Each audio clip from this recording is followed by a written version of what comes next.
que les voy a predicar en este momento es un llamado a la conversión. Este tema es referente a las enfermedades por el pecado y lleva como título Sanación del pecado. ¿Cómo se llama? El culmen de este tema es el sacramento de la reconciliación.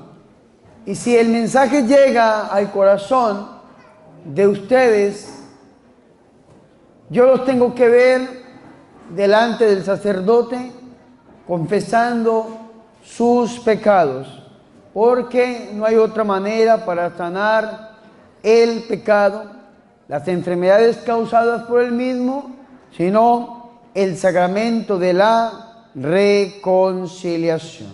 Amén. Dicen los teólogos que el pecado es la raíz de todos los males. Vea qué interesante este texto que tengo aquí frente a mis ojos. Dice, es conveniente volver a insistir que no se puede separar ni considerar ninguna dimensión sin relación con las otras, es decir, la dimensión espiritual, la dimensión psicológica, la sanación física y la liberación de las influencias demoníacas, no se pueden concebir una sin relación de la otra. Sin embargo, hemos de dar preferencias a una de ellas. Ha de ser la dimensión espiritual, ya que la oración de sanación interior hecha en el nombre y poder y amor de Jesús ha de tener en cuenta que el pecado es la raíz de todos los males que afligen al hombre. El pecado, vea qué definición tan importante, la raíz de todos los males que afligen al hombre. Vea qué interesante esto. La Biblia dice en Romanos 3:23, todos pecaron y fueron destituidos de la gloria de Dios. Digan conmigo, la gloria de Dios. Repítalo, la gloria de Dios. Todos pecaron y fueron destituidos de la gloria de Dios. La última canción, que de hecho no es católica, que estábamos cantando cuando, antes del descanso, en la primera predicación, cantábamos, está cayendo tu gloria sobre mí. Hay muchas personas que le ven problema a esta canción. Yo personalmente no le veo problema. De hecho, me gusta cuando la cantan. No le veo problema. Sé que no es católica, no tiene ningún problema. Y hay gente que dice, no, es que la gloria de Dios no cae. Pero ¿qué es la gloria de Dios? Cuando se habla de gloria de Dios, ¿a qué se refiere la gloria de Dios? Vea que la Biblia dice, todos pecados y están privados de la gloria de Dios. Y la Biblia de Jerusalén explica en este texto bíblico diciendo, la gloria de Dios en el sentido bíblico, en el lenguaje bíblico, es la presencia de Dios que se comunica al hombre. ¿Qué es la gloria de Dios? La presencia de Dios que se comunica al hombre. ¿Y qué nos separa a nosotros de esa presencia de Dios que se comunica al hombre? ¿Cómo se llama ese problema? ¿Cómo se llama la raíz de todos los males? El pecado. El pecado nos separa, nos destituye, nos aleja. ¿De quién? De Dios. Y entonces cuando el pecado nos aleja de Dios, pues por eso se llama la raíz de todos los males, porque empieza en el hombre, pues todos los problemas referentes a estar lejos de Dios. Lo que le pasó a Adán y a Eva. Si ustedes se ponen a pensar, cuando Dios crea al primer hombre y a la primera mujer, Adán y Eva, Dios tenía una relación con ellos. Vamos a ver desde el escritor yavista, Génesis capítulo 2, versículo 4b, hasta el versículo 25, que es la tradición yavista que se conoce bíblicamente, escrito en la época de los reyes David y Salomón, siglo X antes de Cristo. Ellos escriben desde una expresión que se llama los antropomorfismos. Le dan a Dios categorías muy humanas. Sin embargo, esta visión de Dios es bonita, porque Dios es amigo del hombre. Dios es cercano al hombre. Dios crea a Adán y Eva, los pone en un jardín y los visita. Dios crea a Adán y Eva y les da libertad. Dios crea a Adán y Eva y les pregunta. Los tiene en cuenta. Dios crea a Adán y Eva y es un Dios cercano.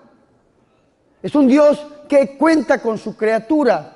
Es un Dios que no está por allá lejos, por allá en el séptimo cielo, como creían tal vez los judíos, sino que es un Dios cercano. Sin embargo, este Dios que era cercano a su criatura, llega un momento, sale todas las tardes a encontrarse con su criatura, con Adán y con Eva, y llegó un momento en que su criatura estaba escondida. Adán y Eva se habían escondidos. ¿Por qué? Por miedo a Dios. Vea qué tremendo esto. ¿Y por qué por miedo a Dios? Cuando Dios llega, ¿dónde están? Estamos escondidos porque oímos tus pasos y tuvimos miedo y por eso nos escondimos, porque estamos desnudos. Y Dios dice, pero ¿por qué saben que están desnudos? ¿Qué pasó? ¿Y qué pasó? Pues pecaron. Y al pecar, al desobedecer a Dios, pues sencillamente se alejaron de Dios. Todos pecaron y fueron destituidos de la gloria de Dios, de la presencia de Dios que se comunica al hombre, entre ellos nuestros primeros padres, que al pecar vinieron todas las consecuencias. Primero, el miedo. Miedo a Dios, miedo a la muerte, otros miedos que tenían Adán y Eva después de haber cometido este pecado, porque entró el pecado y la muerte al mundo. Y de ahí en adelante, todas las personas estaban destituidas de la gloria de Dios, de la presencia de Dios, hasta que nuestro Señor y Salvador Jesucristo entregó su vida por nosotros, para destruir el pecado, para destruir la muerte, porque destruyendo el pecado y la muerte destruye a aquellos que nos separan a nosotros de Él. Es decir, Jesús muere en la cruz para llamarnos a nosotros a una intimidad con Él, a que aprendamos a estar con Él. Y fue lo primero que el Señor hizo cuando llamó a sus apóstoles. Se lo repito, Marcos capítulo 3, versículo 15 en adelante, dice que el Señor llamó a los discípulos para que estuvieran con Él. 3:14, instituyó 12 para que estuvieran con Él. Esto es lo que el Señor quiere, que nosotros estemos con Él. Si nosotros estamos con Dios, nos vamos a evitar muchos problemas y muchas dificultades. Si nosotros nos alejamos de Dios, pues sencillamente van a venir los problemas, van a venir las dificultades propias de una vida lejos de Dios. Porque cuando nos alejamos de Dios, nos tenemos que alimentar de otra cosa y nos alimentamos de lo que es el pecado. Sin embargo, el Señor quiere que nosotros aprendamos a estar con Él. Por esta razón, la primera llamada que hace nuestro Señor y Salvador Jesucristo es que nosotros nos volvamos a Él. Porque Jesús quiere que nosotros estemos cerca de Él. Y nos toca a nosotros permitirle a Jesús que pase por nuestra vida. ¿Para que pase haciendo qué? Pues transformándonos, sanándonos, liberándonos, haciendo lo que Dios quiere hacer en nuestra vida. Pero para eso nosotros tenemos que escuchar la voz de Jesús. Si ustedes van a la Biblia conmigo, van a encontrar que Jesús inicia su predicación llamándonos a nosotros a acercarnos a Él a través de una palabra, y esta palabra es metanoia. Repitan conmigo, metanoia. ¿Cuál es la palabra? Metanoia. Más fuerte. Metanoia. ¿Y qué traduce, Padre, la palabra metanoia? La palabra metanoia traduce conversión, traduce un giro total. Si ustedes leen conmigo la Biblia en Marcos capítulo 1, versículo 15 dice: el tiempo se ha cumplido y el reino de Dios está cerca. Conviértanse y crean en la buena nueva, en el Evangelio. Palabra de Dios. Fuertes aplausos a la palabra de Dios.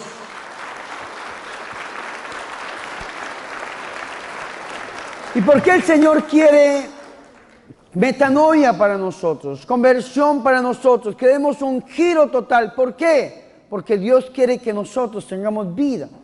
Ve qué interesante esto. La palabra metanoia traduce como un giro total. Un giro de 180, no de 360 grados, porque sería quedar igual. De 180, cambiar. Para los antiguos griegos, esta palabra metanoia significaba mucho. Esta palabra metanoia significaba cambiar de dirección. Si usted iba hacia el norte, esta palabra metanoia significaba ir al sur. Si usted iba al oriente, esta palabra metanoia significaba ir al occidente. Era un cambio total, radical para los antiguos griegos. Para nosotros los cristianos, esta palabra metanoia también es cambio. Es cambio, transformación. Para los antiguos griegos era cambio radical, vuelta completa, dejar atrás lo malo para entrar a lo bueno, salir de para entrar en. Eso era lo que significaba para los griegos. Una palabra griega, metanoia. La primera palabra pronunciada por Jesús. Para nosotros los cristianos, esta palabra metanoia también significa cambio radical, vuelta completa, salir de para entrar en. Sin embargo, va un poco más allá, o mucho más allá. Es dejar las tinieblas para entrar a la luz. Es dejar el pecado para vivir en la gracia. Es dejar la lejanía de Dios para estar cerca de Dios. Y esto es importantísimo, porque muchos de nosotros estamos acostumbrados a vivir en la oscuridad, a vivir como hijos de la oscuridad, y se nos olvida que no somos hijos de la oscuridad, sino que somos hijos de la luz. Somos hijos de Dios. Y que valemos precios de sangre de Dios. Dios derramó su sangre para que usted y yo tuviésemos vida y vida en abundancia, hermano. Y eso nadie, absolutamente nadie lo puede superar. Somos hijos de Dios. Y Dios quiere que estemos con Él. Que dejemos de vivir como vivíamos antes, como diría San Pablo, cuando eran gentiles. Cuando estaban lejos de Dios, vivían arrastrados hacia los ídolos mudos. Pero ahora que han conocido a Dios, tengo que mostrarles la verdad, dice San Pablo. Y San Pablo, ese lenguaje y ese diálogo, lo da en todas sus cartas a los Corintios, a los Gálatas, a los Efesios. En un crecimiento, una transformación, en un volvernos a Dios. Porque si nos alejamos de Dios, nos vamos a enfermar. La raíz de todos los males se llama el pecado. Vamos a estar viviendo el pecado lejos de Dios. Pero si nos acercamos a Dios, vamos a sanar. Vamos a pasar, se lo repito, de la oscuridad, de las tinieblas a la luz. Vamos a pasar del pecado a la gracia. Qué importante es vivir en gracia, hermanos. Qué importante es sostenernos en la gracia de Dios. Ustedes supieran, mis hermanos y mis hermanas, lo importante que es estar en gracia de Dios. Pero nosotros muchas veces, perdónenme la expresión, somos como los animales. Como el cerdo que vuelve al lodo, o como el perro que vuelve al vómito, o como diría Jeremías, como la burra, el asna en celo que se va detrás del burro. Así dice Jeremías. Como la burra en celo, dice Jeremías, que se dejan arrastrar por las pasiones. Así son ustedes, dice Jeremías, en el capítulo 1. Y si nosotros supiéramos lo importante que es sostenernos en gracia. Dios da su gracia, Dios da su presencia, pero depende de nosotros que la guardemos, que la cultivemos, que la conservemos. ¿Cuántas veces el Señor ha derramado su presencia sobre nuestras vidas? Pero salimos de este lugar y la perdemos de la peor manera. El diablo nos pone una manera de caer y volvemos a caer. ¿Cuántas veces nos confesamos y saliendo del confesionario volvemos al mismo pecado? Y Dios necesita que nosotros nos convenzamos hoy de que debemos aprender a guardar la gracia, aprender a defender la gracia, a no perder la gracia, como dirían los santos, entre ellos Santo Domingo Sabio: prefiero morir antes que pecar. Y murió muy joven, murió siendo un niño, porque tenía una convicción en el corazón. Sin embargo, ¿cuántos de nosotros estamos dispuestos a guardar la gracia que Dios ha derramado en nosotros? El amor de Dios ha sido derramado en nuestros corazones con el Espíritu Santo que se nos ha dado, dice Romanos 5:5. Y Dios da su gracia, claro que Dios la da. La da a través de la iglesia, a través de los sacramentos. Pero depende de nosotros que guardemos, que cultivemos, que defendamos esa gracia y que no nos la dejemos robar por causa del pecado. Es lo que utiliza el diablo para dañarnos, el pecado. Es lo que utiliza el diablo para hacernos caer, el pecado. Entonces, mis hermanos, de aquí en adelante, nosotros como soldados de Cristo debemos aprender a guardar la gracia de Dios. ¿Y cómo aprendemos a guardar la gracia de Dios? Volviéndonos a Él, aprendiendo a estar con Él, aprendiendo a tener una relación íntima con Jesús. Y cuando nosotros tenemos una relación íntima con Jesús, vamos a entender que hay cosas que ofenden a Jesús. Y aquellas cosas que ofenden a Jesús, que matan la relación con Jesús, nos vamos a ir alejando de ellas. No vamos a volver a repetir aquello que estábamos repitiendo. No vamos a ser como los animales. Vamos a ser como los hijos. Y los hijos son aquellos que se acercan a Él. Los hijos son aquellos que entienden que Él ya derramó su gracia sobre nosotros. Y sus hijos son aquellos que cuidan la gracia de Dios hasta las últimas consecuencias de su vida. Amén. Fuertes aplausos a Jesús de Nazaret. Es aceptar a Jesús con toda la radicalidad de su mensaje, a lo cual estamos nosotros invitados cuando el Señor dice metanoia, vuélvasen a mí, vengan a mí, dice el Señor, aquellos que están cansados, abatidos, vengan a mí, que yo los haré descansar. ¿Cuántos de nosotros estamos cansados, abatidos? El pecado enferma, el pecado entristece, el pecado acobarda. Si ustedes, hermanos y hermanas, supieran lo bonito que es estar en gracia, si uno se pone a ver la vida de los santos, ojalá ustedes leyeran vida de santos, no sé si lo hacen, ojalá que tuvieran la costumbre de leer la vida de los santos. Ayer celebrábamos a San Lucas, hoy celebramos a San Pablo de la Cruz, un ejemplo, el fundador de los padres pasionistas. Ojalá que nosotros leyéramos vida de santos. Y cuando usted lee la vida de santos, usted ve que son vidas extraordinarias. Y estas personas hacían cosas extraordinarias. Y uno dice, pero ¿cómo puede una persona llegar a trabajar casi 20 horas, 24 horas al día? Duermen poco, comen poco. Lean la vida de los santos. Unas misiones impresionantes, unas jornadas exhaustivas y siempre con la misma alegría, con la misma fuerza, con el mismo entusiasmo, con la misma entrega. Y uno dice, pero ¿qué logra esto? ¿Y saben qué es lo que logra?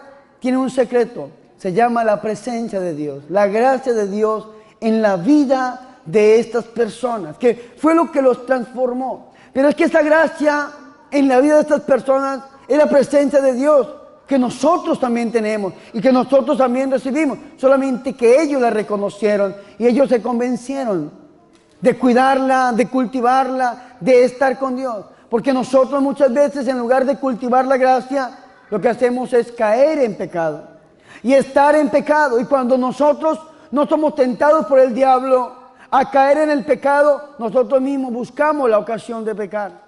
Nosotros mismos buscamos la manera de caer en el pecado. Y a veces no se necesita ni del diablo para que nos tiente, si nosotros mismos metemos la cabeza. Nosotros mismos vamos hacia adelante y no nos detiene absolutamente nada, porque estamos acostumbrados a hacerlo. Pero llega un momento en que tenemos que escuchar la voz de Jesús. Jesús nos dice hoy, cambien. Jesús nos dice hoy, transfórmense. Jesús nos dice hoy, metanoia. Jesús nos dice hoy, pasen de las tinieblas a la luz. Jesús nos dice hoy, pasen del pecado a la gracia. Jesús nos dice hoy, pasen de la lejanía a la proximidad. Jesús nos dice hoy, pasen de la muerte a la vida. ¿Y cómo hacen ustedes para hacer y lograr ese cambio? Solamente es un secreto. Permitirle a Jesús que sea Él el que pase por nuestra vida. ¿Y cómo hacemos nosotros para pedirle al Señor que pase por nuestra vida? Pidiéndole perdón. Vea lo que dice este escrito que estaba meditando para compartirlo con ustedes. Cuando nosotros le pedimos perdón a Jesús, digan perdón a Jesús. Repítalo, perdón a Jesús. Cuando nosotros le pedimos perdón a Jesús y le rogamos que nos sane de ellos, es decir, del pecado, Él pasa por nuestra vida, limpia y venda nuestra herida, nos cubre con su gracia para que no volvamos a caer en el pecado. Y esto sucede porque donde Él pasa, sucede la Pascua, que significa cambio, metanoia, cambio de la muerte a la vida, del pecado a la santidad, de la enfermedad a la salud, de la oscuridad a la luz, en fin, Él quiere para nosotros una vida nueva. Por esta razón, en el sacramento de la reconciliación hay curación, hay sanación, pues en Él nos encontramos cara a cara con Jesús, por medio del sacerdote, su instrumento, y ahí Jesús toma nuestro pecado y se olvida de ellos y nos abraza con su amor para que sigamos adelante tomados de la mano de nuestro Señor y Salvador Jesucristo. Amén. Fuertes aplausos a Jesús de Nazaret. Esto es hermoso. Jesús quiere sanarnos del pecado, pero el Señor nos llama, vengan a mí, vengan a mí. ¿Y en dónde lo encontramos a Él cara a cara? En el sacramento de la reconciliación. El Señor nos llama metanoia, el Señor nos llama cambio. Debemos ir a Él para que Él nos sane. Vea que hay otra persona dentro del Nuevo Testamento, llamado Juan el Bautista, que escuchó esta palabra y fue la primera palabra que también utilizó este hombre. En Mateo, en el capítulo 3, versículo 2 y 8, nos habla a nosotros de algo supremamente importante que lo vamos a utilizar para esta predicación. Dice el 2, Mateo 3:2, conviértase porque ha llegado el reino de los cielos. Y dice el 8, que es la clave, den pues fruto digno de conversión. Digan conmigo, fruto digno de conversión. Es decir, ¿cómo hacemos nosotros para convertirnos? Volviéndonos a Dios, sí, pero esta vuelta al Señor donde Él nos sana, también tiene que dar en nosotros un fruto digno de conversión. Y esto es importantísimo. ¿Cuáles son los frutos que estamos dando en nuestra vida? ¿Cuáles son los frutos que estamos dando nosotros? Si pudiéramos estudiar los frutos en nosotros, ¿cuáles son? Dice Juan el Bautista, den pues frutos dignos de conversión. Si en este momento, es una pregunta que yo me hago muy seguido en mi oración personal, si mi vida se convirtiera en evangelio, es decir, si mi vida fuese puesta por escrito, ¿cómo es? Sin ocultar nada, sin omitir nada, ¿mi vida serviría para evangelizar a otro? ¿Será que su vida sería evangelio o sería mejor una película de terror? ¡Sí! ¡Terrible! Pensemos en esto, mis hermanos y mis hermanas. ¿Estamos dando frutos dignos de conversión? Una vez yo me encontré con un sacerdote diocesano que no quería la renovación carismática. Y entonces yo soy un sacerdote religioso, yo que amo la renovación. Yo amo predicar en renovación carismática, me encanta. Acompaño otros grupos, otros movimientos, claro que sí, pero mi vida la he dedicado a predicar en renovación carismática, en la Iglesia Católica. Y yo le preguntaba a este padre, dígame usted por qué no quiere a la renovación. Y me dijo dos cosas. Me dijo, Bernardo, yo no quiero la renovación porque son muy espirituales, pero se persiguen como ratas en balde, me dijo. Yo me imagino una rata en balde corriendo una detrás de otra así. Esa es la definición, no es mía, es de él. Y la segunda me dijo, porque son muy espirituales, pero poco morales, me dijo este hombre. Son muy espirituales, pero poco morales. Es decir, Señor, aquí estoy delante de tu presencia, pero salen, su vida fuera desastrosa, dijo este padre. No cultivan la virtud, no cultivan la gracia, se persiguen entre hermanos. Uno devora al otro. Uno le hace la vida imposible al otro. Aquí decimos Ave María, gloria a Dios, el Señor es fiel, y afuera nuestra vida es totalmente diferente. Como me dijo un niño a mí, mi mamá viene a la iglesia y aquí alabaré, llega a la casa y allá no alabaré ni los platos, ni las ollas, ni la ropa, nada, me dice. Se le nota absolutamente nada. Y eso es algo que nosotros debemos pensar. Un amigo mío llamado Rafael Ramírez, que yo quiero mucho, me dijo, Bernardo, Cuando Dios nos utiliza a nosotros, debemos preguntarnos, ¿por qué nos utiliza el Señor? ¿Porque le tocó? ¿O porque somos agradables para Dios? Desde que este hombre me dijo eso a mí, yo a veces descubro que Dios me utiliza porque le toca. Porque no hay otra persona que se pare ahí a predicar y le tocó al Señor, porque Dios es fiel. Dios es fiel. Sin embargo, los que me conocen, entre ellos Carmen, que está aquí conmigo, que es mi madrina, saben que yo intento ser agradable para Dios. Y ella lo conoce porque le digo, esto no agradable para Dios. Si no le gusta a Jesús, a mí no me interesa. Es decir, las amistades que yo tengo. Si yo tengo un amigo que ama a Dios, es mi amigo. Porque amo los amigos que son amigos de Jesús. Amo las personas que me llevan a la santidad. Amo las personas que me llevan a la gracia, al encuentro con Jesús. Ahora, si es una persona que no es amiga de Jesús, yo poco me le acerco. Porque no me comunica mucho, no me dice mucho. Soy amigo de los amigos de mi Jesús, porque amo a Jesús con todas las fuerzas de mi corazón, porque el Señor me llama a mí no solamente a la conversión, sino a dar frutos dignos de conversión. ¿Y cuáles son los frutos que nosotros estamos dando? Tal vez frutos de pecado o tal vez frutos de gracia. Si estamos dando frutos de pecado, hoy es el día de dejarnos sanar de esas enfermedades propias del pecado y empezar a vivir la vida que nos da nuestro Señor y Salvador Jesucristo. Amén. Fuertes aplausos a Jesús de Nazaret. Tenemos que abandonar la vida del pecado, romper con el cuerpo del pecado. ¿Y cómo hago yo para romper con el cuerpo del pecado? Tengo que aprender a saber cuál es el pecado dominante en mi vida. Cuando una persona se confiesa conmigo, yo trato de buscar el pecado dominante. El pecado que está por encima de los demás, que es el que acarrea los demás pecados. Un ejemplo. A mí hay gente que viene y me dice, Padre, yo tengo malos pensamientos, deseos impuros. Hay algo más que lo está ocasionando. Y por lo general es pornografía. Por lo general.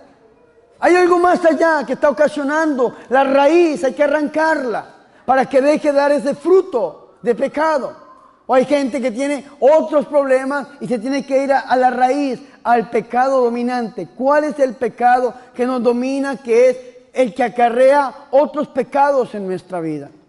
Se lo repito, esa plaga mundial que no es cualquier cosa, que se llama la pornografía, que el que consume pornografía le diezma al diablo, porque la pornografía es fabricada y producida por satanistas, por satánicos.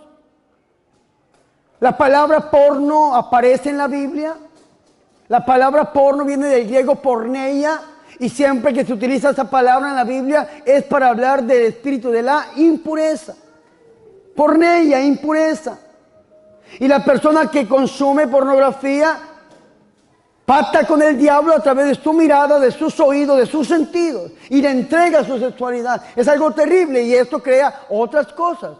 Entonces la gente que viene, Padre, es que tengo malos pensamientos, tengo malos deseos, tengo sueños, tiene que cortar con la raíz que le está causando eso. Si no corta eso, si no rompe con el cuerpo del pecado, nunca va a poder superar eso. Y si al final no supera eso, más que un pecado, se le puede convertir en una enfermedad. Y más que un sacerdote va a necesitar al final de su vida de un psicólogo que le ayude desde la psiquis, desde la virtud humana, desde la ciencia, a superar este problema en el cual se ha ido entrando gradualmente en aumento, y así con todas las cosas de nuestra vida.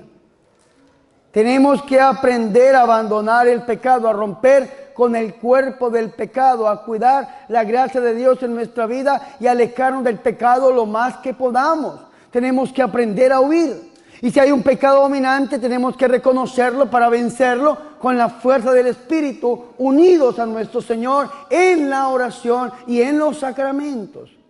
Dos armas poderosas que nos da el Señor: oración y sacramentos, vida espiritual y vida de la gracia a través de la iglesia, de los sacramentos. Porque si no lo hacemos, todo pecado, que no solamente es la raíz de los males que enferma, sino que el pecado acarrea un juicio. Por eso se llama pecado mortal, porque mata. El pecado mortal mata. ¿Mata qué? La eternidad. Si una persona muere en pecado mortal, está jugando con su salvación. Se llama mortal porque le mata la eternidad. Pensemos cómo estamos viviendo. Y si en este momento Dios nos llama al sepulcro, Dios nos llama a su presencia, ¿en dónde viviremos la eternidad? Estamos llenos de pecado mortal, pues ya sabemos a dónde vamos a ir. Pero si estamos llenos de gracia, ya sabemos a dónde vamos a ir. ¿Cómo estamos nosotros? Escúcheme muy bien. El pecado acarrea un juicio. Un ejemplo. El aborto. Ustedes saben que todas las personas que abortan o que obligan a otro que aborte o apoya el aborto de otro, quedan excomulgados de la Iglesia Católica. Porque el pecado del aborto, fuera de ser un pecado, es un delito. Y todo delito acarrea un juicio. Todo delito acarrea una pena. Y la pena del aborto, que es un delito, es la excomunión. Si usted abortó, quedó excomulgado de la iglesia. Si usted apoyó a alguien a que abortara, usted quedó excomulgado. Si usted acompañó a alguien a un centro abortista, usted quedó excomulgado. Porque el pecado del aborto es un pecado, es un delito. Y la pena de ese delito se llama la excomunión. Todo pecado acarrea un juicio. Todo pecado acarrea un juicio.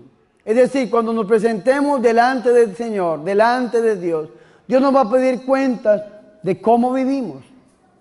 Dios nos va a pasar a un juicio. La Iglesia Católica habla del juicio particular y del juicio universal. Nos vamos a presentar en el juicio particular y Dios nos va a pedir cuentas de nuestros pecados, lo que hicimos, cómo vivimos.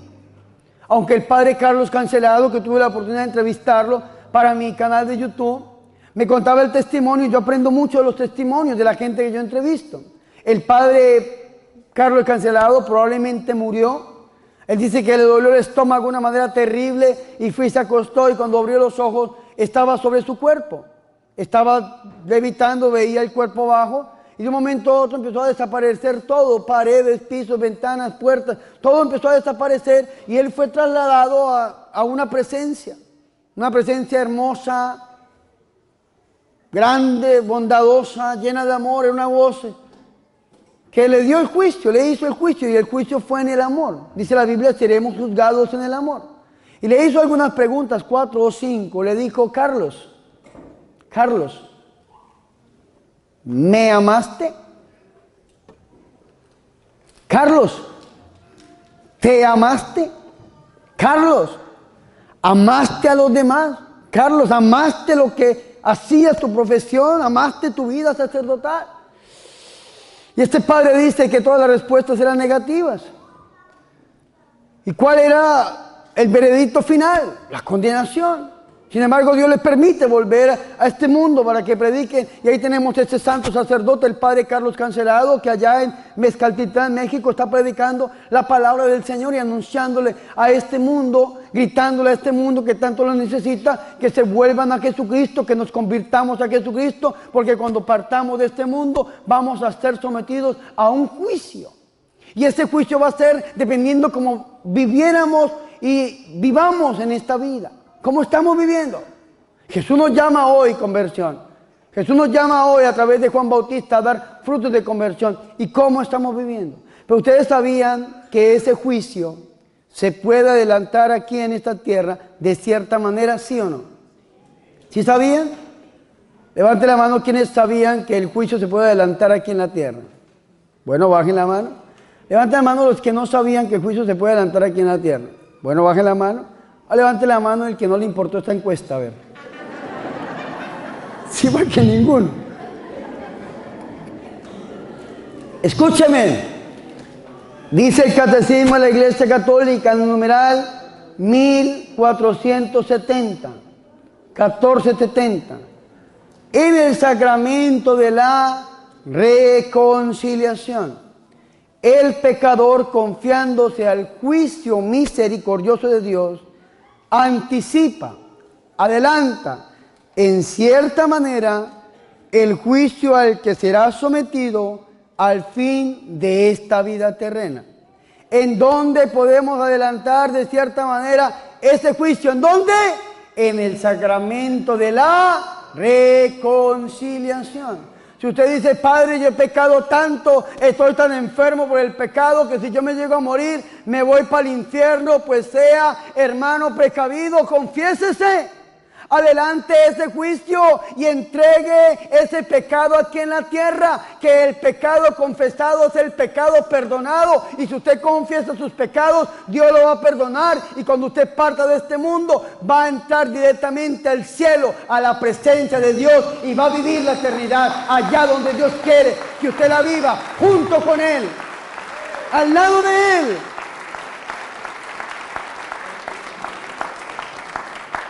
Vea que dice el catecismo, que así como no hay arrepentimiento para el diablo después de su decisión, el diablo ya no tiene salvación, arrepentimiento no lo hay, por eso es diablo. Un padre de la iglesia llamado Orígenes hablaba de la apocalistasía. Y la apocalistasía significa que al final de los tiempos hasta el mismo diablo va a ser redimido. Y la iglesia católica dice, no, eso no es así. Ya el diablo tomó una decisión radical, ya no hay vuelta atrás, por eso es diablo. Por eso es diablo.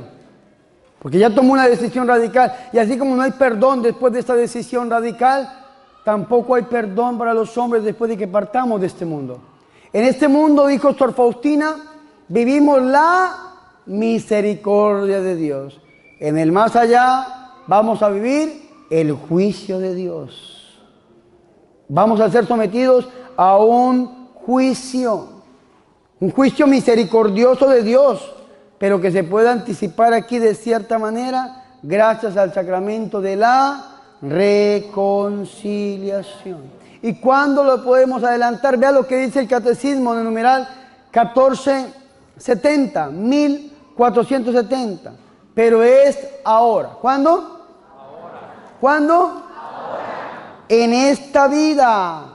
Aquí, no en la otra, es ahora, en esta vida, cuando nos es ofrecida la elección de la conversión. Es ahora, en esta vida, cuando nos es ofrecida la elección entre la vida y la muerte, y solo por el camino de la conversión podemos entrar en el reino de Dios, del que el pecado grave nos aparta, pero la misericordia de Dios, que es eterna, nos comunica la presencia, la gracia de Dios que hemos perdido por causa del pecado.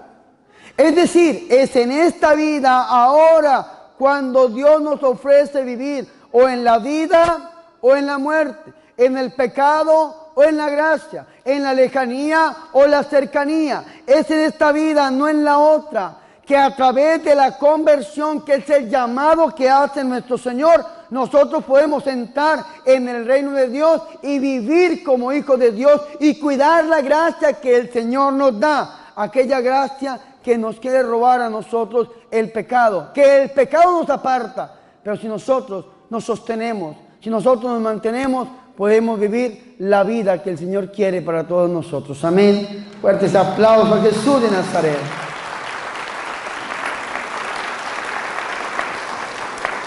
¿Y cómo hago yo para vivir esta vida, Padre? Dice el catecismo, convirtiéndose a Cristo por la penitencia y la fe, el pecador pasa de la muerte a la vida y no incurre en ningún juicio. Es en esta vida donde nosotros podemos anticipar ese juicio.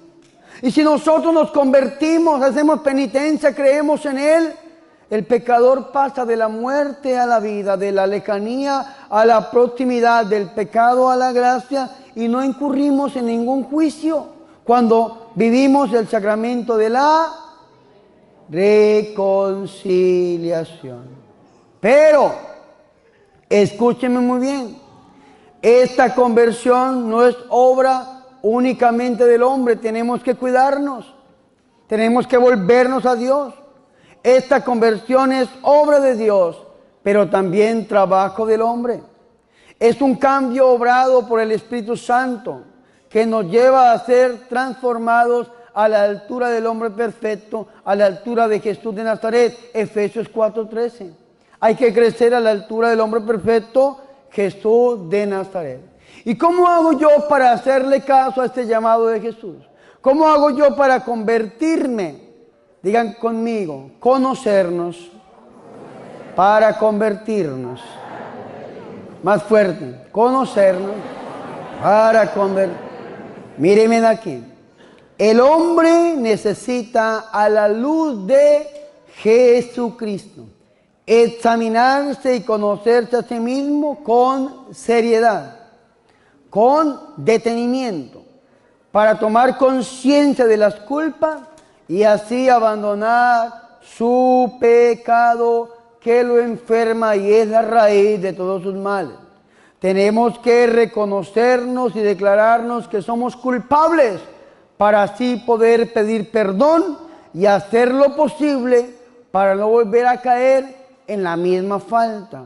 Y si llegamos a caer, debemos tener la confianza plena en la misericordia de Dios, que no quiere la muerte del pecador, sino que se convierta y viva, como dice Ezequiel en el capítulo 33, versículo 11. Yo no quiero la muerte del pecador, sino que el pecador se convierta y viva. Tengo que estudiarme, tengo que conocerme a mí mismo, saber cuáles son mis debilidades, saber cuáles son mis fortalezas, saber cuáles son las oportunidades que yo tengo para acercarme al Señor. Tengo que conocerme a mí mismo, estudiarme, saber que si yo hago esto voy a caer porque soy débil en esto, entonces no volverlo a hacer. Ayer un hermano que nos traía desde el aeropuerto me hablaba de una persona que sufría de alcoholismo. Y esa persona le decía, no, yo no soy un borracho. Yo solamente tomo algunos días de la semana, sobre todo los que terminan en S o en O. Y él dijo, bueno, lunes aplica, martes, miércoles, jueves, viernes, sábado y domingo. No tomaba sino solamente los días que terminaban en S y en O. Lo que le pasaba también a un amigo que decía que tomaba solamente 2 veces al año. Pero la primera le duraba de enero a junio y la otra de julio a diciembre. Yo no soy un borracho, le decía, solamente tomo un poquito. Y tomaba todos los días de la semana. Sin embargo, fue al grupo Alcohólicos Anónimos a través de terapias, lo llevaron a declararse alcohólico. Y cuando esta persona se declaró que era enfermo alcohólico, empezó la sanación. Si una persona que tiene cáncer dice, no, padre, yo no tengo cáncer, no tengo cáncer, no tengo cáncer, y tiene cáncer, pues se va a morir de cáncer. Pues si la persona que tiene cáncer dice, necesito un médico, va al médico, se pone en manos del médico, puede lograr la sanación a través de la ciencia médica. ¿Me hago entender o no? Entonces, si una persona no se estudia, no se conoce a sí mismo, pues no va a poder pedirle perdón al Señor, porque va a decir, no soy pecador. Y le pasa lo que nos pasa a nosotros los curas en el sacramento de la reconciliación. Que a veces llega gente y le dice a uno, ¿qué quiere confesar? Nada, padre. ¿Cómo que no quiere confesar nada? Es que yo no tengo pecado, padre. Yo siempre tengo una lucecita prendida y apenas se la pongo me la arrodillo. Estoy delante de un santo, no tiene pecado en nuestras vidas. ¿Y cómo hago yo para cuidar la gracia de Dios en mi vida? A través del sacramento de la reconciliación. Hermanos y hermanas, para poder ser sanos del pecado, debemos y necesitamos acudir al sacramento de la reconciliación, que fue Cristo el que lo instituyó. Los sacramentos son de institución divina, los sacramentales son de institución eclesiástica, la Iglesia Católica los instituye, los sacramentos no, son de institución divina. ¿Quién instituyó, quién se inventó el sacramento de la reconciliación? Jesús de Nazaret. Jesús de Nazaret. ¿En dónde lo encontramos? En San Juan capítulo 20, versículos 22 y 23. Si ustedes leen conmigo, después de la resurrección de nuestro Señor y Salvador Jesucristo, el Señor se aparece en medio de los apóstoles, les dice la paz, con ustedes reciban el Espíritu Santo, y dice el versículo 23, a quienes perdonen los pecados les quedarán perdonados, y a quienes se los retengan les quedarán retenidos. ¿Quién instituyó el sacramento? Jesús de Nazaret. Entonces nosotros debemos acudir al sacramento de la reconciliación. Para que si se necesita ayuda moral, también se reciba. Y si es necesario que el sacerdote ejerza alguna oración de sanación interior o de liberación, quede la persona completamente sana y completamente libre. Pero para nosotros poder ser sanos de las enfermedades del pecado, ser sanos del pecado, debemos acudir al sacramento de la reconciliación. Termino con esto. Vea lo que dice este libro. La Iglesia Católica tiene en el sacramento de la reconciliación un elemento maravilloso para la consecución de la sanación integral, dimensión con que debemos enriquecer la pastoral de la penitencia. Es necesario que los confesores no se limiten a oír una lista de pecados y a preguntar si hay propósito de enmienda, sino que busque la raíz más profunda de sus pecados y ore para que el Señor las destruya con su amor y con su misericordia. Solo así conseguiremos el verdadero cambio en la conducta y evitaremos la sensación de frustración que experimentan muchos penitentes, porque a pesar de sus buenos y reiterados propósitos, vuelven a cometer las mismas faltas. El perdón de los pecados es una forma de sanación integral, sobre todo de sanación interior, pero solamente una. Podemos completarlos con la oración y así podrá llegar el amor del Señor más abundantemente al corazón de sus hijos.